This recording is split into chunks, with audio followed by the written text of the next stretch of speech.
तो Marvel cinematic universe जाना जाता है गजब के सुपर हीरोज और उनके ऊपर बेस्ड गजब के मूवीज को दिखाने के लिए। ये मूवीज इतनी ज्यादा कमाल की होती हैं कि कई सारे फैंस इन मूवीज को 2-3 बार देखने जाते हैं। लेकिन फिर भी मार्वल कितना भी बड़ा सिनेमैटिक यूनिवर्स क्यों ना हो, कुछ ऐसे प्रोजेक्ट्स मार्वल ने भी बनाए हैं जो लोगों को पसंद नहीं आए थे और वो बहुत बड़े डिजास्टर साबित हुए थे। इसलिए आज हम बात करेंगे मार्वल के 10 ऐसे प्रोजेक्ट्स के बारे में जो अपने आप में ही बहुत बड़े फेलियर थे और जिन्हें फैंस ने सबसे ज्यादा हिट किया है। लेकिन आगे बढ़ने से पहले तुम सबका स्वागत है मैजिक वर्ड्स के अनदर वीडियो में। मेरा नाम है जय। यदि तुम सबको ये वीडियो अच्छा लगे तो इस वीडियो को लाइक करके चैनल को सब्सक्राइब कर देना। So without wasting any time let's begin. Number 10, Ant Man and the Wasp Quantumania. Ant Man 3 जब रिलीज होने वाली थी तब सारे फैंस इस मूवी के लिए बहुत ज्यादा एक्साइटेड थे क्योंकि इसमें एमसीयू के one of the most hyped villain Kang the conqueror को हमें पहली बार दिखाया जाने वाला था। लेकिन जब मूवी रिलीज हुई और फैंस ने इसे देखा तो कई लोगों के मिक्स्ड रिएक्शन सामने निकल कर आए। कुछ लोगों के हिसाब से मूवी ठीक ठाक थी, लेकिन कैंग को लेकर जो हाइप मची हुई थी उस प्लॉट को ये मूवी अच्छी तरह से मेंटेन नहीं कर पाई। तो कुछ लोगों के हिसाब से मूवी की स्टोरी ही बेकार थी क्योंकि इसमें इतने पावरफुल विलेन के होने के बाद भी जिसने ना जाने कितने एवेंजर्स को मौत के घाट उतार दिया था वो एंटमैन से हार जाता है और ऐसा लग रहा था कि एंटमैन को बस किसी तरह कैंग से जीत दिलाने की कोशिश की जा रही है। यही सब कुछ रीजंस थे जिस वजह से मूवी काफी बड़ी डिजास्टर साबित हुई थी। Number 9, Eternals. एटर्नल्स मूवी के फ्लॉप होने का सबसे बड़ा रीजन था मूवी का प्रमोशन। मेरा मतलब है कि जब मूवी रिलीज होने वाली थी तब से कुछ दिन पहले ही इसका प्रमोशन स्टार्ट हुआ था और वो भी कोई बड़े लेवल पे स्टार्ट नहीं हुआ था क्योंकि प्रमोशन की वीडियोस को जाकर अभी आप देखोगे तो लगेगा जैसे कि हाँ एक मूवी आ रही है उसका प्रमोशन करना है तो लोग कर दिया। और सिर्फ यही एक रीजन नहीं था, एटर्नल्स कुछ लोग इसलिए भी देखने गए थे क्योंकि अपना नीला बैंगन थैनोस भी एक एटर्नल ही था और इसलिए लोगों की उम्मीद मूवी से थोड़ी ज्यादा थी। लेकिन मूवी में जिस तरह के कांड हुए हैं ना उसने सारे लोगों का मूड खराब करके रख दिया था। नंबर 8, एको।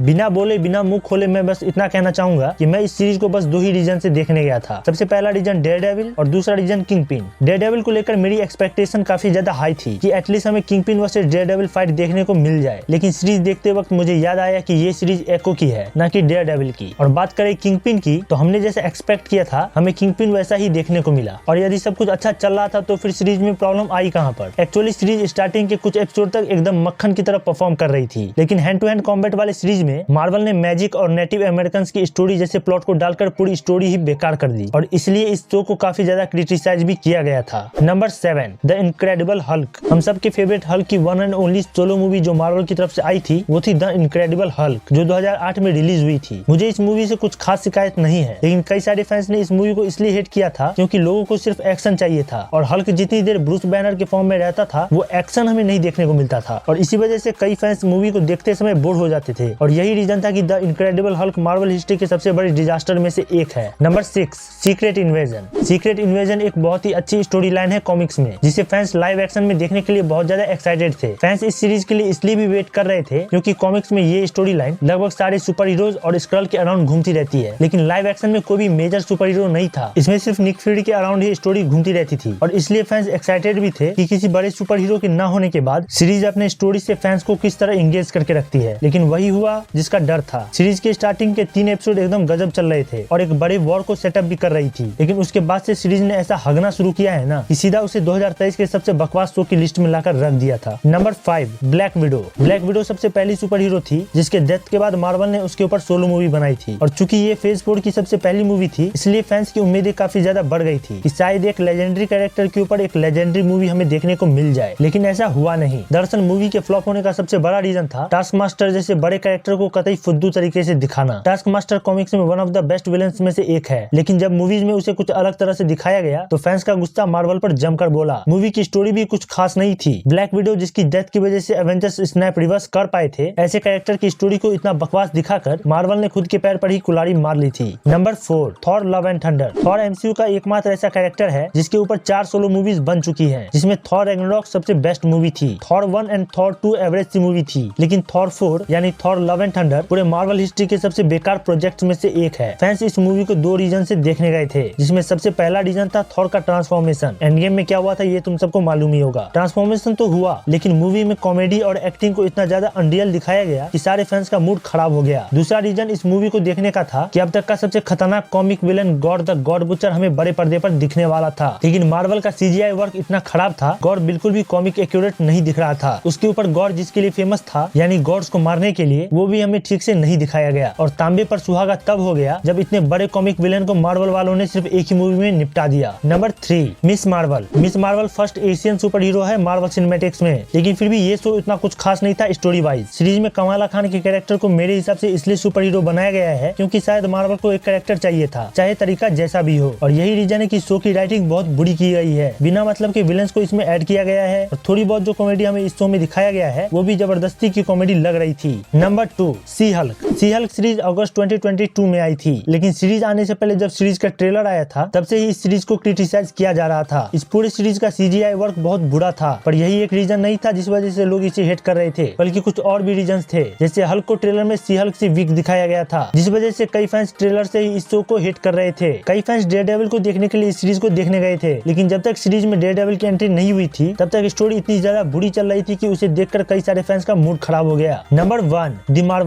मार्वल्स मार्वल हिस्ट्री का सबसे बड़ा डिजास्टर है। इस मूवी को जितना हेट मिला है ना, उतना हेट शायद किसी को नहीं मिला होगा। मूवी स्टार्टिंग से लेकर एंड तक मुझे तो पर्सनली बहुत ज्यादा बोरिंग लगी थी, लेकिन इस मूवी को देखने के बाद फैंस ने जो गालियां दी हैं वो मैं तुम्हें नहीं बता सकता, वरना YouTube मेरा चैनल भी डिलीट कर सकता है और अभी तक मेरा चैनल मोनेटाइज भी नहीं हुआ है और पता नहीं कब होगा। खैर, इन सब बातों को छोड़कर हम मेन टॉपिक पर बात करें तो मूवी बहुत ज्यादा बुरी थी। इसमें यूज किए गए CGI कमाल के थे, एक्शन कमाल का था, लेकिन स्क्रिप्ट की वजह से मूवी पीछे रह गई। तो दोस्तों, ये था एक लिस्ट मार्वल के 10 सबसे वर्स्ट प्रोजेक्ट्स के बारे में। तुम लोगों को ये वीडियो कैसा लगा हमें कमेंट में जरूर बताना। मिलते हैं नेक्स्ट वीडियो में।